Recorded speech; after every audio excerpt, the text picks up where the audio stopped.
ইরানের বিরুদ্ধে হেরে যাচ্ছে আমেরিকা। ইরানকে সামলাতে না পেরে মিত্রদের বা প্রতিবেশী দেশগুলোর সহায়তা চাইছে।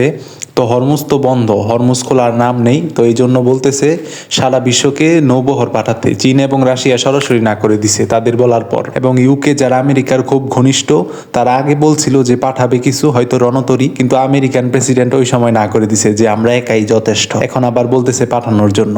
তো এখন ইউকে না করে দিছে যে আমরা আর কোনো সহায়তা করতে পারবো না। আর ফ্রান্সও না করে দিছে যে তারা তাদের এয়ারবেস ব্যবহার করতে দিবে না। স্পেনের সরকার আগেই না করে দিছিল যে আমেরিকাকে কোনো রকম সহায়তা করবে না এই যুদ্ধে, এয়ারবেস বা কোনো ঘাঁটি ব্যবহার করতে দিবে না তাদের ভেতর বা তাদের দেশের মধ্যকার। সবাই যখন না করে দিতেছে তো ট্রাম্প আর কি করবে? তো এইগুলোই তো ছিল তাদের আসল মিত্র।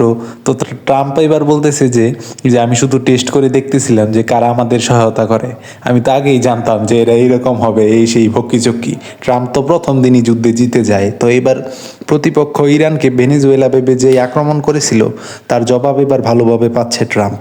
অন্যদিকে দীর্ঘদিন ধরে চলা এই যুদ্ধের জন্য তো আবার তেলের দাম আকাশচুম্বী অবস্থায় যাইতেই আছে। তো এটা সামনে আরও বাড়বে এবং এর জন্য আমেরিকাতেও প্রচুর পরিমাণে বিক্ষোভ হচ্ছে এবং অনেক লোকজনই অনলাইনেও এখন ভিডিও পোস্ট করছে এবং এসবের বিরুদ্ধে কথা বলতেছে দেখা যাচ্ছে। তো আবার অন্যদিকে আমেরিকাকে ইরানের সাথে ফাঁসিয়ে দিয়ে ইসরায়েল আবার অন্যদিকে তাদের কাম সাইডে ফেলতেছে।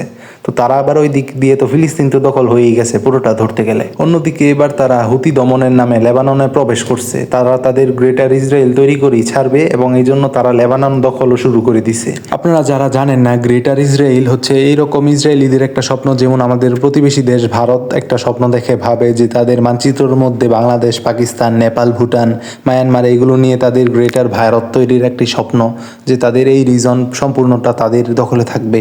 তো এরকম ইসরায়েলিদের একটা স্বপ্ন বা ধর্মীয়ভাবে বাইবেলে নাকি এরকম আছে যে এই জমিটুকু ইসরায়েলিদেরই ছিল, যে লেবানন, ফিলিস্তিন, জর্ডান আর ইজিপ্ট সহ এই দেশগুলো মিলে একটা গ্রেটার ইসরায়েল বা এটি সম্পূর্ণ ইসরায়েলিদের ভূমি হিসেবে থাকবে। এইরকমই একটা মিশন তারা এখন হাতে রেখেছে এবং দীর্ঘদিন যাবত এটি পরিচালিত হচ্ছে। তো ফিলিস্তিন তো দখল হয়েই গেছে, এখন লেবাননের দিকে ঝুঁকতেছে, পরবর্তীতে হয়তো বাকি দেশগুলোর দিকেও আগাবে।